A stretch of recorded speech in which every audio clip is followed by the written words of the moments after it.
Selamat pagi untuk kelas 11 MIA 1 hingga kelas 11 IIS 2. Hari ini melalui video pembelajaran kita yang ke-6, Ibu akan menyampaikan materi yaitu tentang sistem upah. Nah, sistem upah ini masih berkaitan dengan materi kita sebelumnya yaitu tentang ketenaga kerjaan.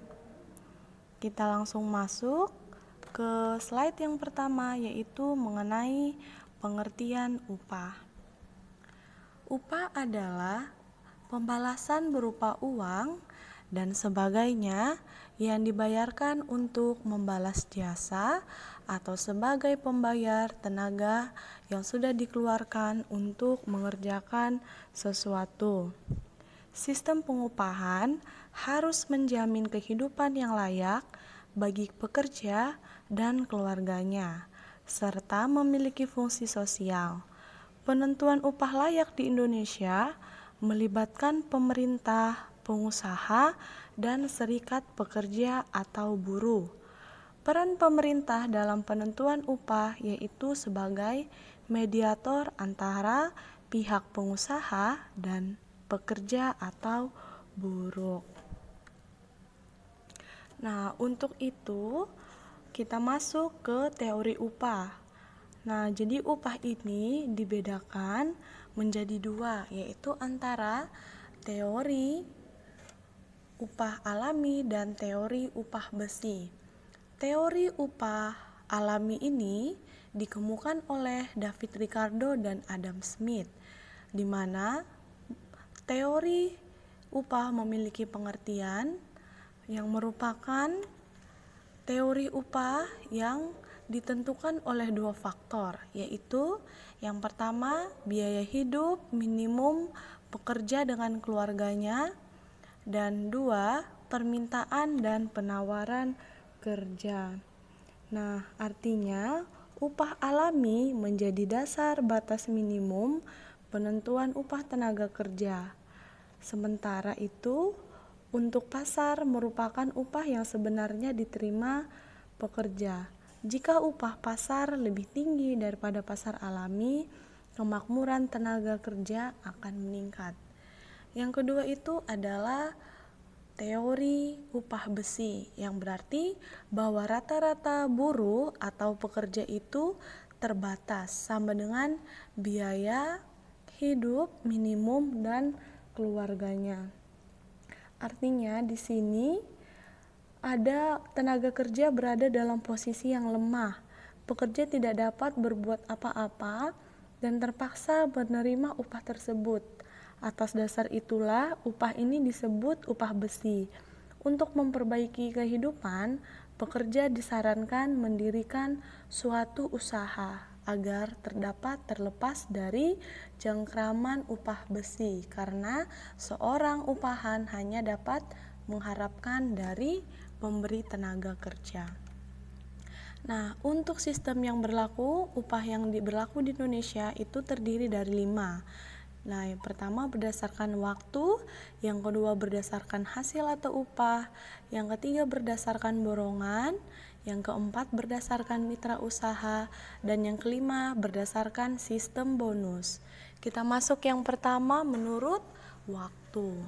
Nah, jadi upah waktu itu merupakan waktu yang upah yang diberikan berdasarkan pada lama bekerja dengan satuan bisa per jam, per hari, per minggu, atau per bulan.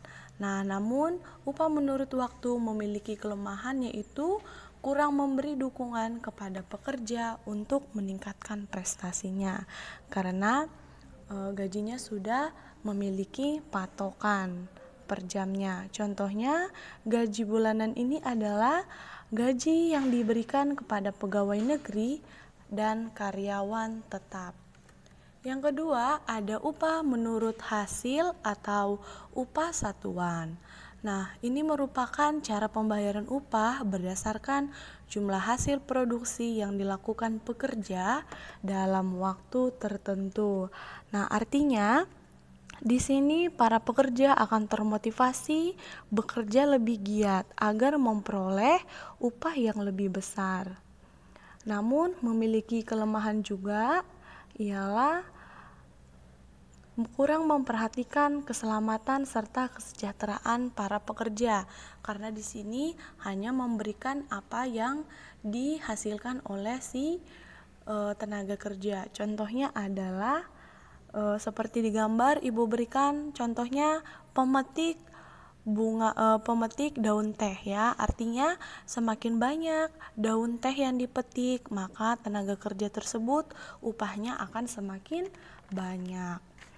Yang ketiga itu adalah upah menurut borongan. Nah, upah menurut borongan ini dibayarkan kepada karyawan bukan atas dasar waktu, melainkan berdasarkan barang tugas yang dikerjakan atau proyek yang dikerjakan.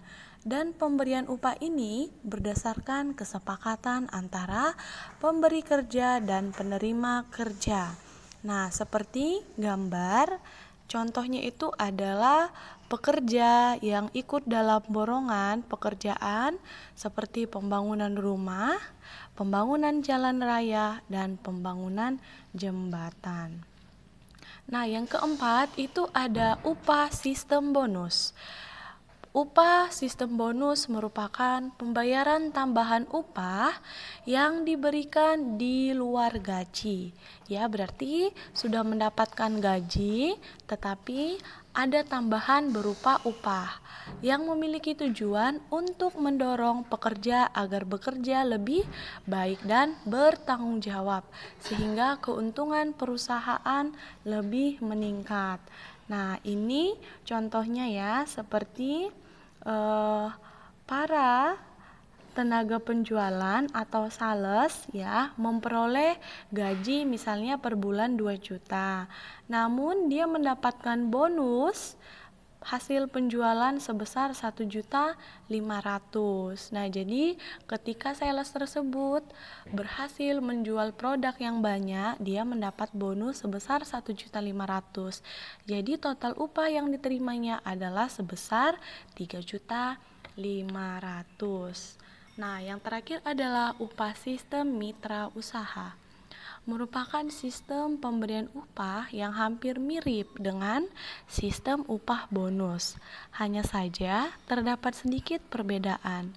Perbedaannya adalah sistem upah mitra balas jasa tidak dibayarkan dalam bentuk uang tunai, tetapi diberikan dalam bentuk saham ataupun obligasi. Jadi bisa ya membedakan antara upah sistem mitra usaha dengan bonus.